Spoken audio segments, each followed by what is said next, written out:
মাদারীপুরের কালকিনিতে বেড়েছে সব ধরনের নিত্যপণ্যের দাম। কালকিনির বিভিন্ন বাজারে দাম বেড়েছে বেগুন, শসা, গাজর, টমেটো ও কাঁচামরিচের।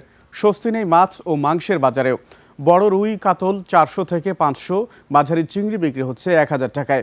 ব্রয়লার মুরগি বেড়ে 220, সোনালী মুরগি 320 টাকা। গরু ও খাসির মাংসের বাজার অপরিবর্তিত। মোটা চাল 65, মিনিকেট 85, চিনি 100, মসুরের ডাল 90, আটা 45 এবং 5 লিটার সয়াবিন তেল 965 টাকায় বিক্রি হচ্ছে।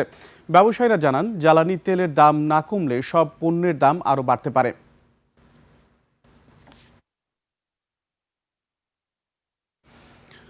বাজারের আরও খবরাখবর জানাতে আমাদের সঙ্গে সরাসরি যুক্ত হচ্ছেন কালকিনি থেকে সহকর্মী রাকিবুজ্জামান।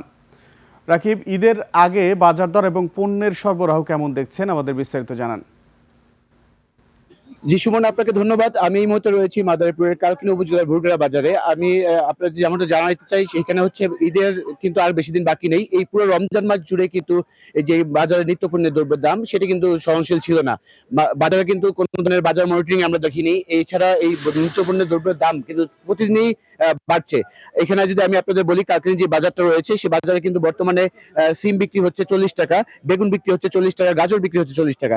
এছাড়া টমেটো, শসা এগুলো বিক্রি হচ্ছে 30 টাকা করে, এবং পটল বিক্রি হচ্ছে 100 টাকা করে। করলা এবং ঢেঁড়স যেটা রয়েছে সেটি কিন্তু সেঞ্চুরি করেছে ইতিমধ্যে, তারা কিন্তু 100 টাকা করে বিক্রি হচ্ছে। এছাড়া পেঁয়াজ বিক্রি হচ্ছে 85 টাকা, 25 টাকা, এবং রসুন বিক্রি হচ্ছে 80 টাকায়। আমি ঘুরে দেখেছিলাম মাছ বাজারে, সেখানে কিন্তু মাছ বিক্রি হচ্ছে রুই এবং কাতল বড় সাইজের, সেগুলো বিক্রি হচ্ছে 400 থেকে 500 টাকা। মাঝারি সাইজের চিংড়ি বিক্রি হচ্ছে 800 থেকে 1000 টাকা। গরুর মাংস এবং খাসির মাংস বাজারটা স্বাভাবিক থাকলেও সেখানে গরুর মাংস বিক্রি হচ্ছে 750 টাকা এবং খাসির মাংস 1200 টাকা। এছাড়া দাম বেড়েছে মুরগির মাংসে, সেখানে কিন্তু একটি বড় ধরনের দাম বৃদ্ধি পেয়েছে রমজান মাসে। ব্রয়লার মুরগি যেটি রয়েছে সেটি কিন্তু বিক্রি হচ্ছে এখন এই মুহূর্তে 220 টাকা করে, এবং সোনালী মুরগি বিক্রি হচ্ছে 300 টাকায়। আমি মুদি বাজার ঘুরে দেখেছিলাম, সেখানে কিন্তু মুদি বাজারে যেটা দেখেছি, এখানে কিন্তু মোটা চাল বিক্রি হচ্ছে 60 টাকা এবং মিনিকেট 85 টাকা। এছাড়া মসুর ডাল 90 টাকা, এবং তেল বিক্রি হচ্ছে সেটি কিন্তু সরবরাহ কম থাকলেও তেল বিক্রি হচ্ছে এখানে 5 লিটারের বোতল, সেখানে বিক্রি হচ্ছে 965 টাকা করে।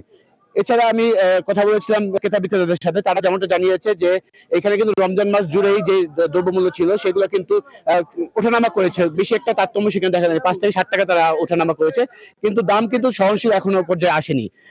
তারা যদি যেমনটা জানিয়েছে আমাকে, যে রমজান এই ঈদের যে আগে তেলের দাম যদি বৃদ্ধি পায়, সেক্ষেত্রে কিন্তু এই দ্রব্যমূল্যের দাম কিন্তু অনেকটা বৃদ্ধি পাবে। তো তাদের দাবি একটাই, যে যদি সবচেয়ে বাজার মনিটরিংটা সরকার ঠিক মতো করে, তাহলে কিন্তু এই দ্রব্যমূল্যের দামটা নিয়ন্ত্রণে রাখা সম্ভব। তো এই ছিল আমার কাছে মাদারীপুরের কালকিনি থেকে বাজার দরের সর্বশেষ। সুমন। ধন্যবাদ। দর্শক, কালকিনি থেকে যুক্ত হয়েছিলেন আমাদের সহকর্মী রাকিবুজ্জামান।